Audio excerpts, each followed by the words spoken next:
Vietnam is full of energy in the big cities and lush tranquility in the countryside. But in the 1960s and 70s, chaos and war reigned. Guns on the ground and a potent weapon in the air, Agent Orange, an herbicide sprayed by U.S. forces to destroy the jungle hideouts of enemy communist forces. The sprayings went on for 9 years.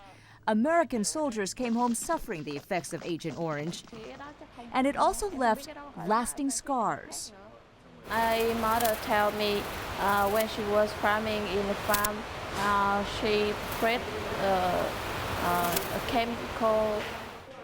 23-year-old Hoan Tran believes that chemical, Agent Orange, and its most toxic component, dioxin, caused her birth defects. The other family, like my family, also work in that farm, and they also have disabled children. Tran lives at Tu Du Hospital in Ho Chi Minh City at a center for dioxin victims.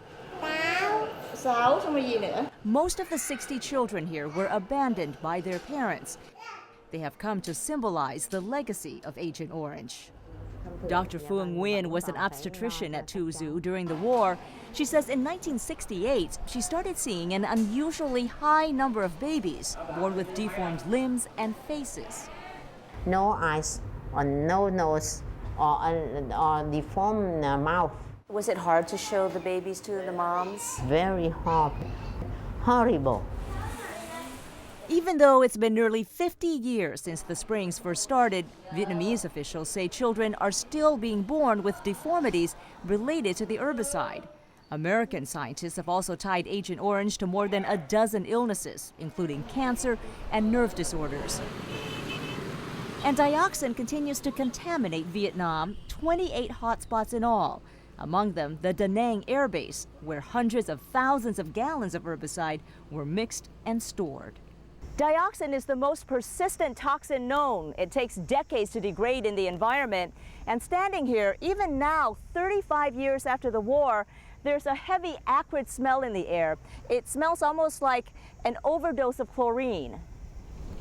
The area has been capped with cement to contain the chemical.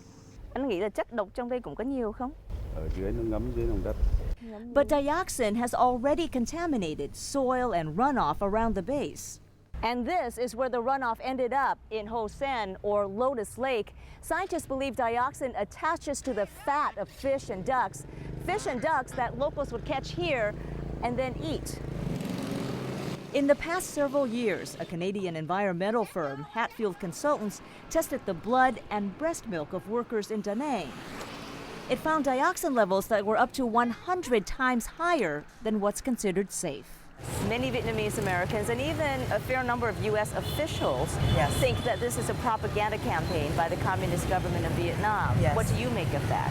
Well, I think our contribution to this is to not polarize. It's to really not get into, the sides and who's wrong or who's right. To Peggy Saika of San Francisco, the cause isn't political, but humanitarian. Her group, Asian Americans Pacific Islanders in Philanthropy, is sending Vietnamese American volunteers here to help. Volunteers like Tam Nguyen from San Francisco.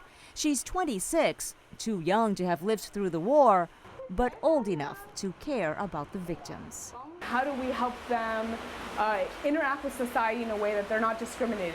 Nguyen is working with a North Carolina organization, Children of Vietnam, to set up a support network for parents. In the most dire circumstances, they make it work, and they do it with a love that I think is hard to describe in words.